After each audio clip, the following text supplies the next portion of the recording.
and welcome back to another edition of This Week in Innovation. Today, we're continuing our series, Run Up to NRF 2024. Yep, it's that time already. Last week, we talked about what I think is probably really one of the great get-togethers at NRF. That's Retail Orphanage Super Saturday. And today, I want to talk about another really one of the four big events I think that every startup should take a peek at. It's the VIP Awards. And the founder of that is Vicki Cantrell. And Vicki, love to have you come and tell us about what you're doing at VIP Awards and how the startup community could take advantage of that. Hi, Jeff. It's great to see you. Thrilled to be here. Yes, we've worked together for, well, I don't know, a bunch of years actually. Probably better not talk about that. But I think what we can say is between you and I, we have a lot of experience about how to really run a really good NRF from a vendor perspective. And so I really want to talk to you today a little bit about how vendors can really take better advantage of NRF. But I definitely want to talk to you about what I think is really one of the great parties at NRF, and that's your creation, that's your baby, the VIP Awards. So Great. Why don't you introduce us, assuming anybody doesn't know who you are, and some of the startups. They're kind of new to the industry. So go ahead and introduce yourself a little bit, and then let's talk about this amazing thing that you've created. Okay. Hi, everyone. I'm thrilled to be here and always happy to talk about this because I've been in retail for my entire career. And what I've been so fortunate to have is that I've been on all sides. I've been a startup. I've been worked for big enterprise solution providers. I have been an executive in many retail companies and on lots of councils. And I was fortunate enough to work for the NRF for 5 years. So looking across all of the communities, I was responsible for those communities, and community building and getting people to work together is kind of what I have a passion about. So what I've done here is when I created Vendors in Partnership, it was really, and the VIP Awards, Vendors in Partnership Awards, it's really to change the way that retailers and partners, vendors do business together.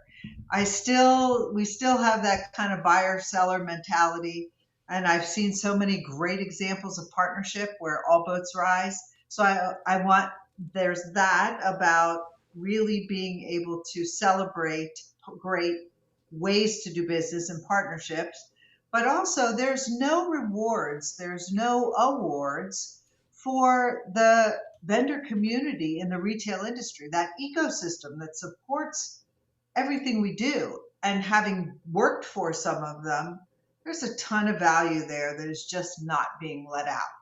So I'm trying to push a very big rock uphill, tell vendors to do business differently, and tell retailers to approach partnerships differently. But that's how we created the VIP Awards. Yeah, Vicki, it's really funny. Back at my time at my former employer, Gartner, I was on the vendor side of the retail sector analyst community. And I'm careful what I say here. It always amazed me that how some of my colleagues had such a negative view of the vendor community, almost by design. And I was on so many briefings where they were so aggressive. And I don't know if it was in the water that we all drank, but, almost like I want to stop the vendor from talking, and because I'm an analyst, I want to, instead of just like sitting back, relaxing, let somebody give a briefing and then go on from there. And I think that's, so that's always been my analyst experience. And I think it's somewhat to the same on the retail vendor side of does it have to be a super aggressive and super cantankerous? And that's what I think I really like about what you're doing is the idea that, there's always a give and a take, but does it have to be that way? And it's a really interesting event that you've put together. It's look, I'm seeing the results. Okay, even especially last year. So we launched in 2020, January of 2020, which was an interesting time to launch. I was there. I was there.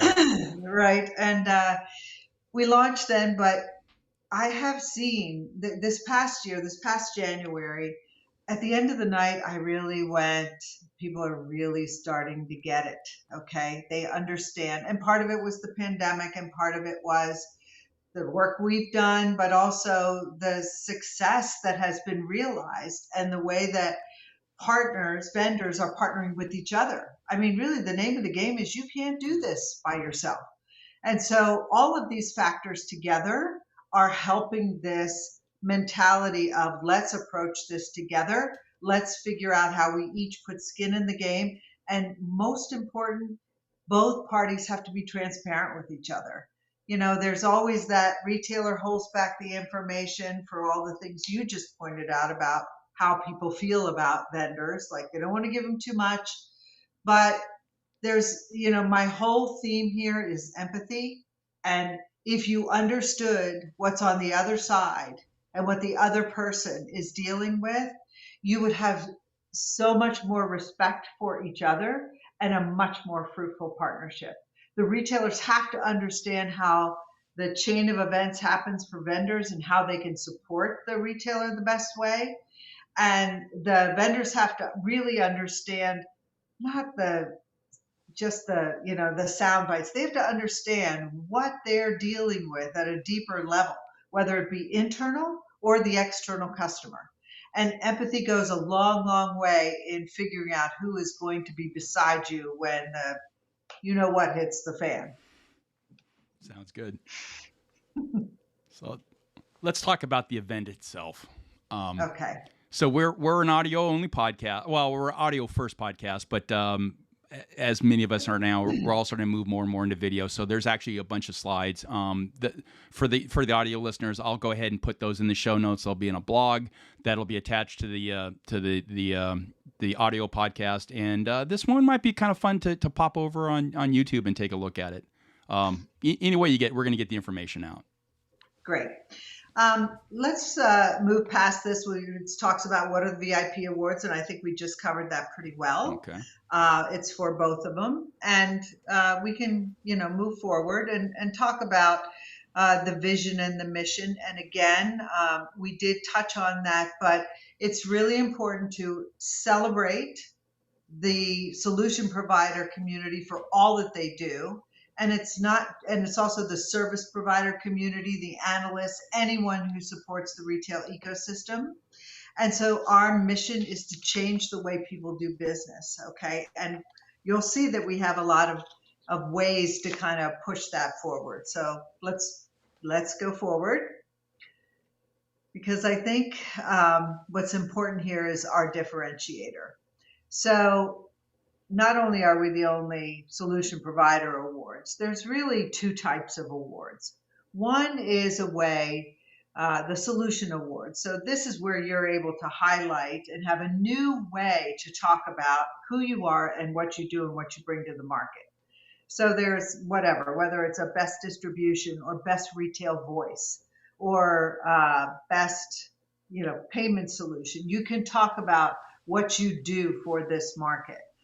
But the real thing that speaks to the ethos of the VIP awards are the partnership awards, that category, because those are the awards that, regardless of your solution, you are celebrating how you do business, how you come to the market, how you operate like a great citizen, and you're philanthropically minded, and your employees love you, and your customers love you.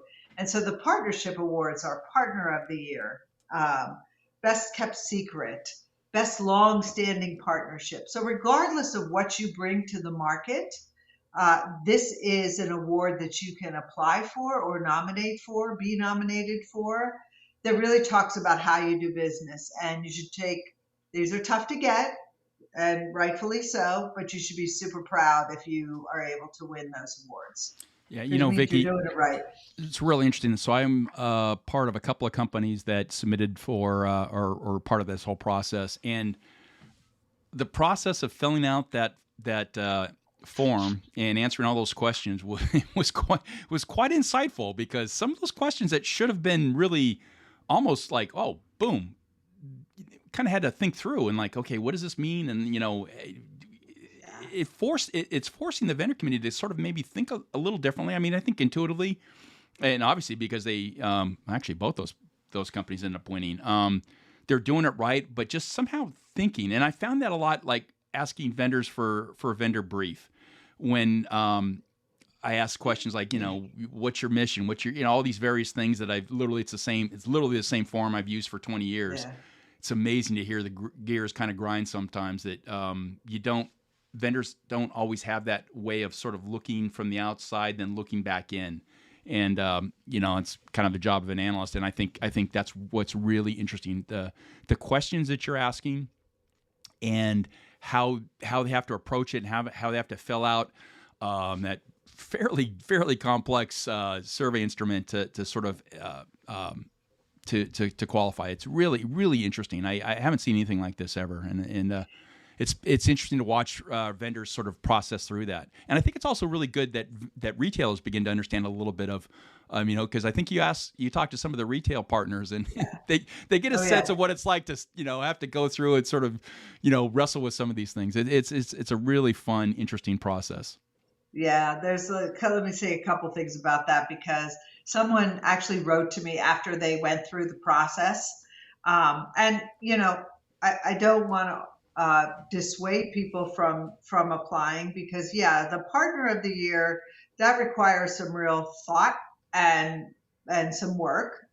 Generally, though, when you're applying for solution awards, it's not a heavy lift, because it's a lot of things that you've already thought of, and how do I talk about myself, and how do I explain why I should win this award, etc.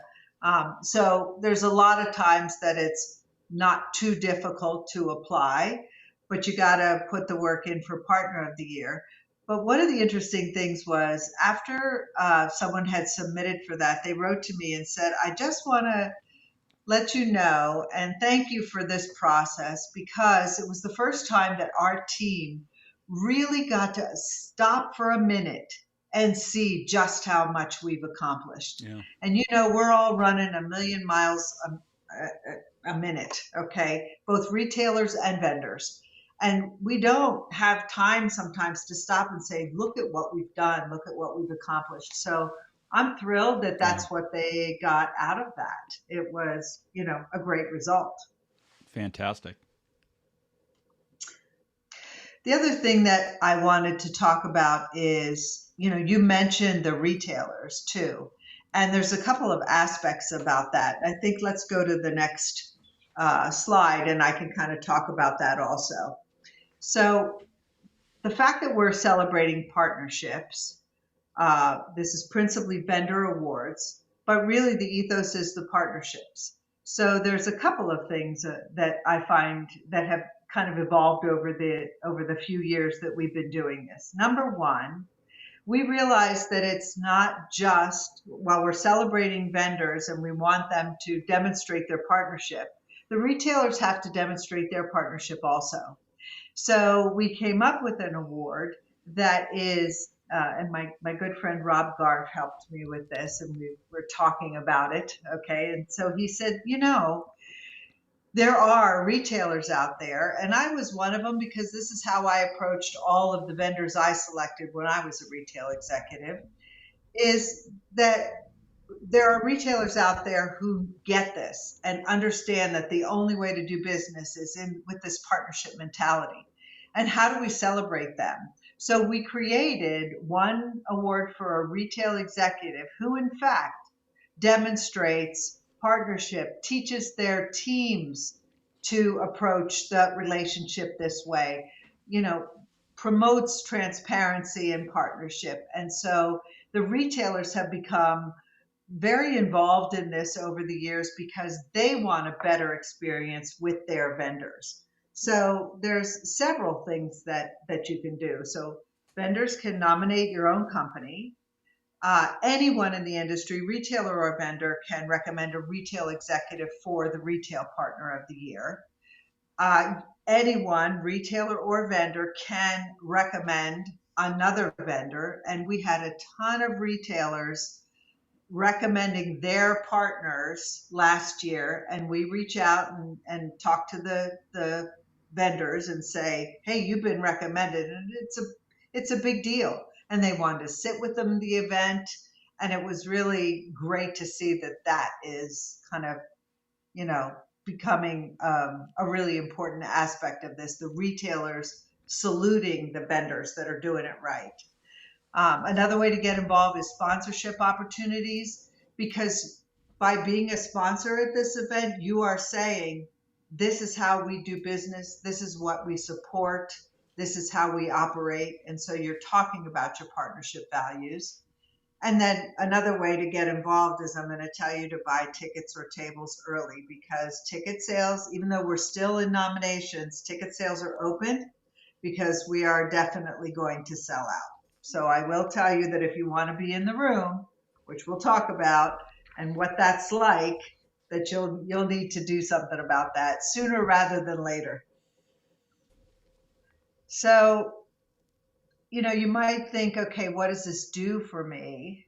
Well, first of all, it's a very special event, and Jeff and I will talk about that in a minute, and why it feels different than anything else you're going to do in the week that you are in New York participating with mostly NRF. because you're not exhausted to start with. That's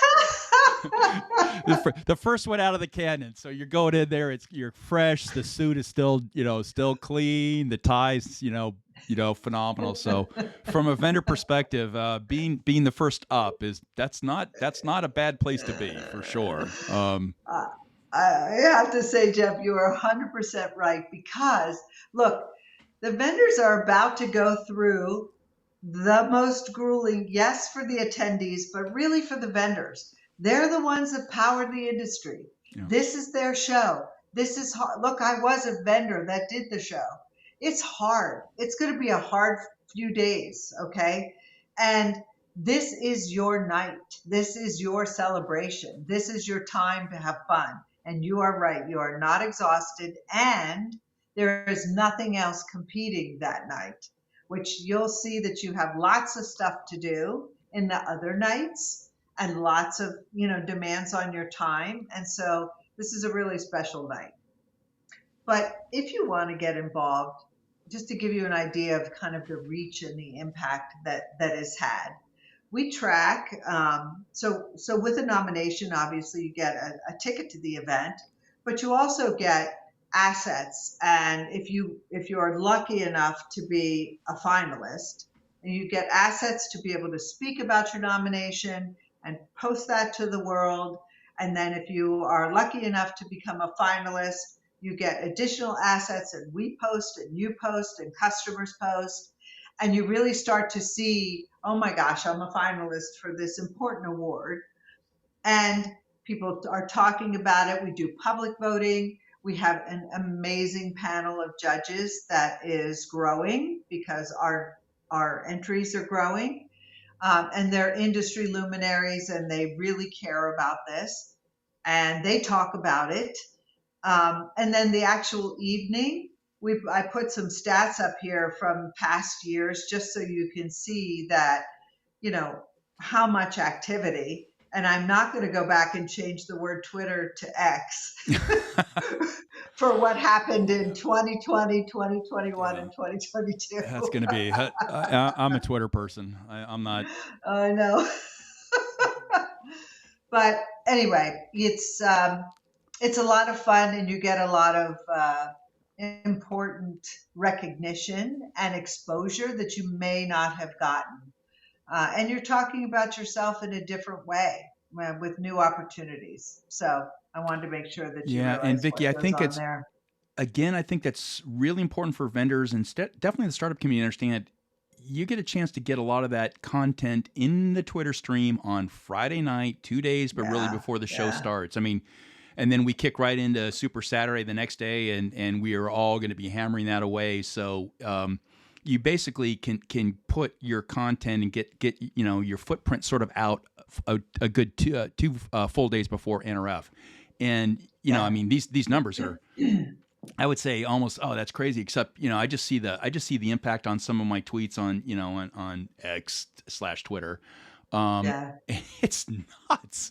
Now, I don't, I mean, those are impressions. So is that somebody reading it or somebody, driving by, whatever? It doesn't matter. Still, those are massively large numbers. And this is really important for the startup community to understand. You don't win NRF Sunday morning or Monday afternoon. You win NRF in September and October and November and December. And you definitely want to get your foot going a good couple of days. So I just think the timing of this is just so phenomenal. It's just perfect. It's the right event. I mean, if I'm going to wear a coat and tie, and I don't know if you have to, but I typically do. Some folks dress up. Some folks are still business casual. It's definitely, it's definitely probably one of my top 4 favorite parties. I'll leave it at that. Well, Or celebrations. I don't know, party. I say party, but I mean business event. Whatever the right term is.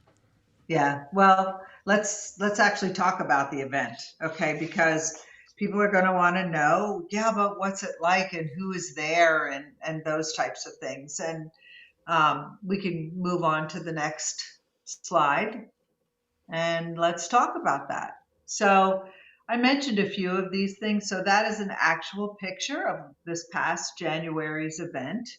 And, when I say that the main event has camaraderie, inspiration, celebration, and fun, that is pretty much it. Okay. This is called a relationship event. That's what this is. This is not a selling event. If you happen to be a solution provider and you happen to be interested in sponsorships and you call us and say, okay, I'm interested in getting involved, and one of your questions is how many retailers are in the room, I'm going to tell you that this is not the event for you because the approach is incorrect for what this event is. You have 4 days to go and sell. This is to make new friends, celebrate yourself, celebrate everything you've done for the industry and for each other, make new friends and have fun and talk and relax, and it's great. I have comments from many people on both sides of the room, of the aisle, of the vendor community and the retailer community that say, I love this event. It's not about the hunter and the hunted. There are no name badges. It's about people who you get to see for the first time in many months, and during the pandemic, after the pandemic, it was in many years. We give you lots of time for networking between the awards. And when I talk about inspiration, believe me, we have one speaker in the evening, and whatever it is, I can guarantee you it will blow your socks off. Yep. It is an inspirational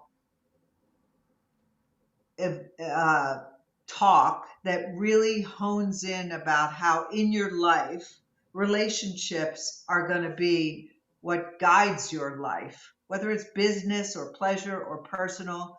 And we've had some great ones. So you're always going to walk out with some amazing inspiration. Yeah, that's becoming quite a venue for that. I mean, Finnegan last year was just off the charts. I'm not sure how you're topping him, but I'll be very interested to see if you've got some executive that's done a worldwide whirlwind tour. I have somebody in mind. Okay.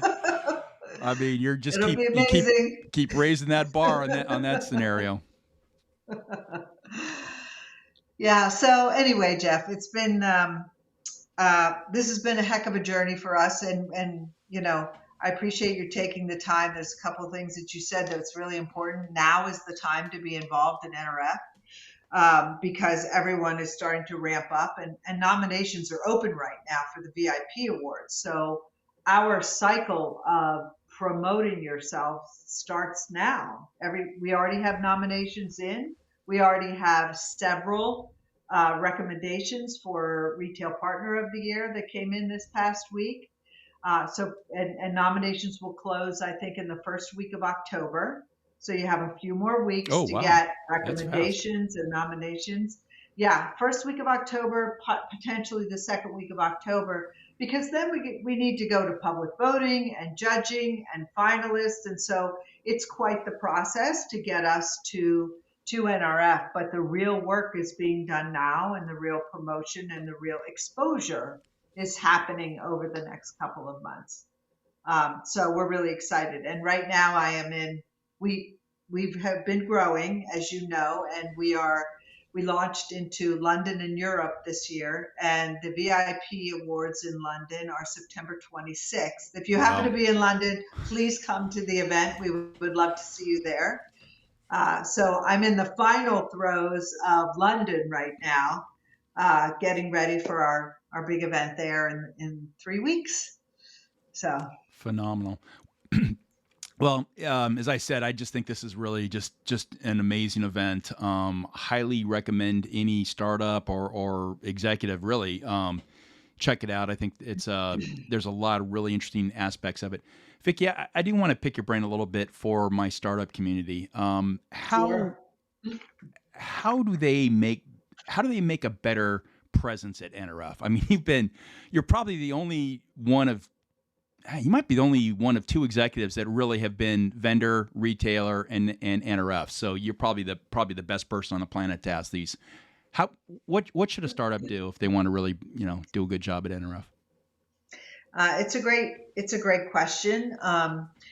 Again, I'm always going to, regardless of NRF or anything else, this applies across the board. Relationship first. Yeah. Please, look, it's hard. I've invented something. I know what it's like to just, you feel so passionate about it. You just want people to be able to take advantage of it because you're proud of it. Okay. And so you just want to give information so badly because it's your baby. But honestly, there are two things. First, you will not be able to legitimately talk about your solution if you don't make a connection with the person. So it's relationship first. Please always remember that people buy from people. They do not buy from companies. They buy from somebody they connect with. So relationship first. And the second thing that I always say is, oh my gosh, listen first. Listen first.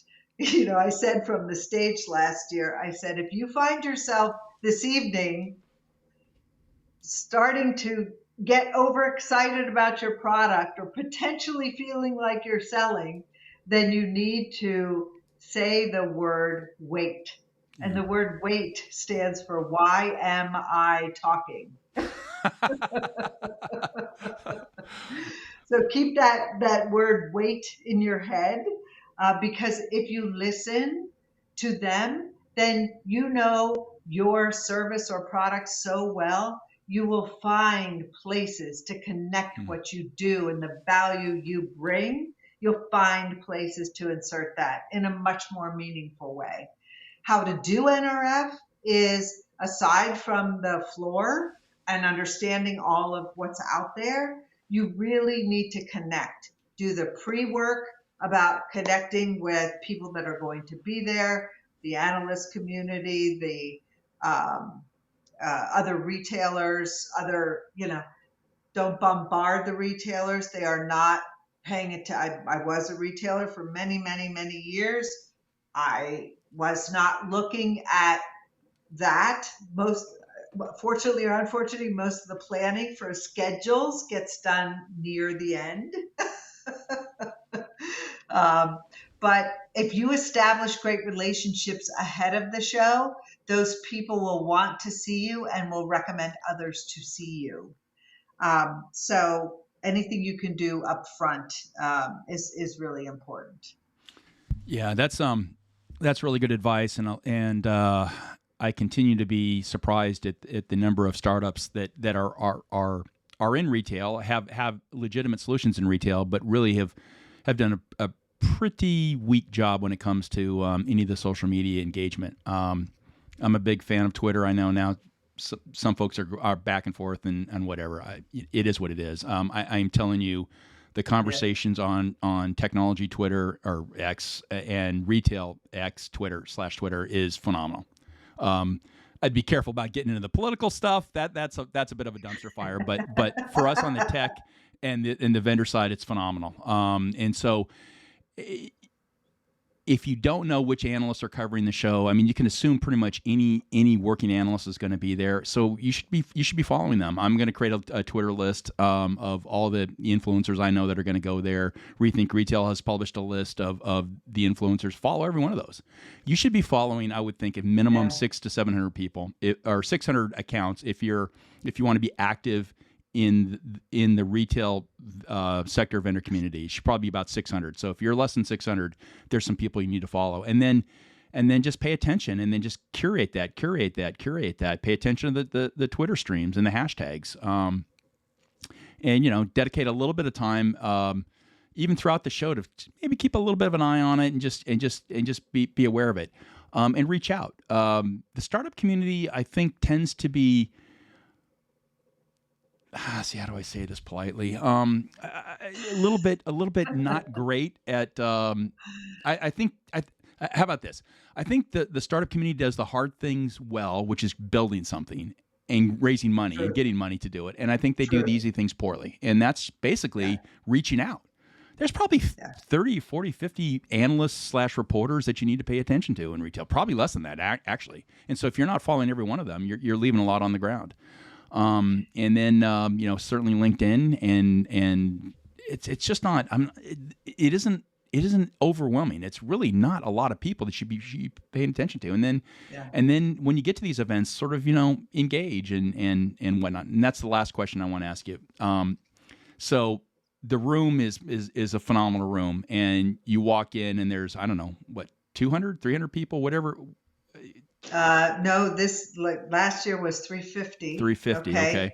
So, and we want to keep it with the specialness that it has.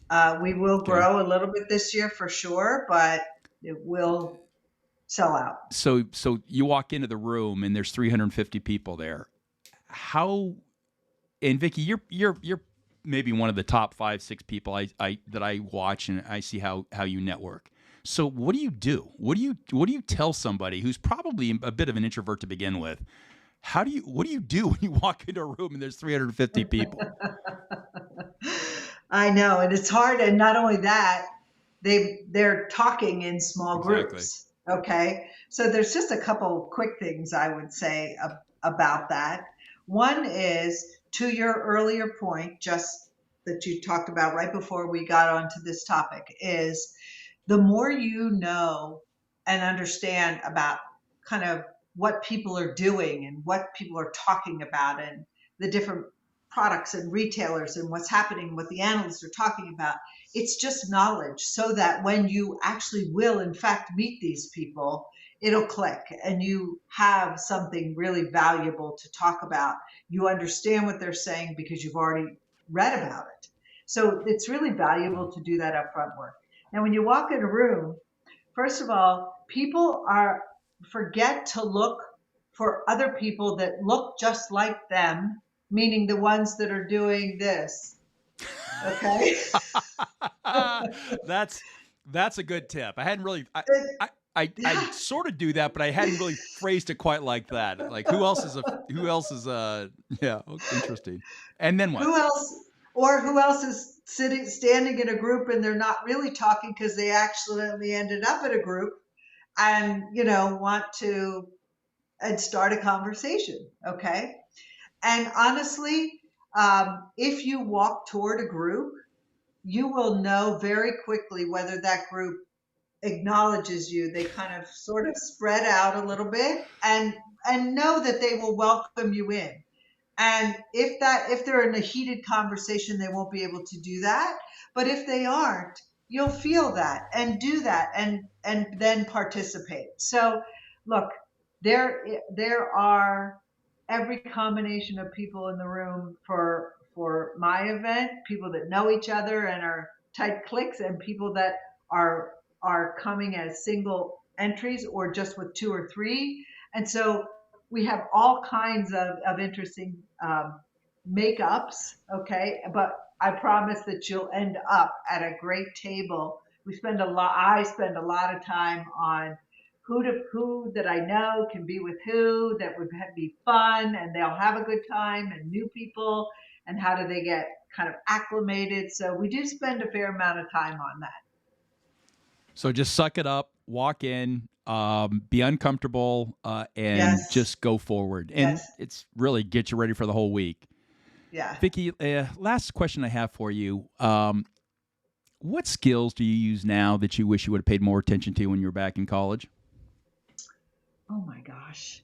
Um, what skills do I use now? I would, they may or may not have anything to do with this, but for people that are passionate about things, I'm passionate about things, and like pretty much everything. Okay, anything that I talk about, I'm passionate about. And I've learned over time that if there's something that you think is going to be not right, or you think it's not the best thing for something, sometimes you don't have to be the person that is the naysayer all the time. If it's truly something that's not going to work, that's going to happen. It's going to be figured out organically. And then you don't have to be the person that was the naysayer, okay, during all of that time, because just from experience that it will work out the right way, or the way that it's supposed to work out. So that's one thing that I have learned and used, okay, that there's when you're passionate about something and you think something is not the right thing or not going to work, don't stress about it. Okay. Don't necessarily stress about it. And the other thing that is I can't stress this enough. It's so important to listen first. It's so important to listen first. I mean, Yeah, it sounds simple, but listen first. yeah. It, it That's such a good point. I mean, the thing that I've always been taught is two ears, one mouth. Use them in that order. And two, it kind of flashes back to my Gartner days, where you'd have to submit a question for the inquiry and all that sort of stuff. And yeah, boy, I knew more colleagues that would sort of address the question that was quote submitted. And yeah. I don't know. I mean, I always never sat right with me because I kind of wanted to get to understand a little bit what was going on. And you know what I found, Vicki? About 100% of the time, the question that was submitted was never the one they wanted answered. I, I will tell you I mean, 100% of the time that is, a hundred yes, percent of the time.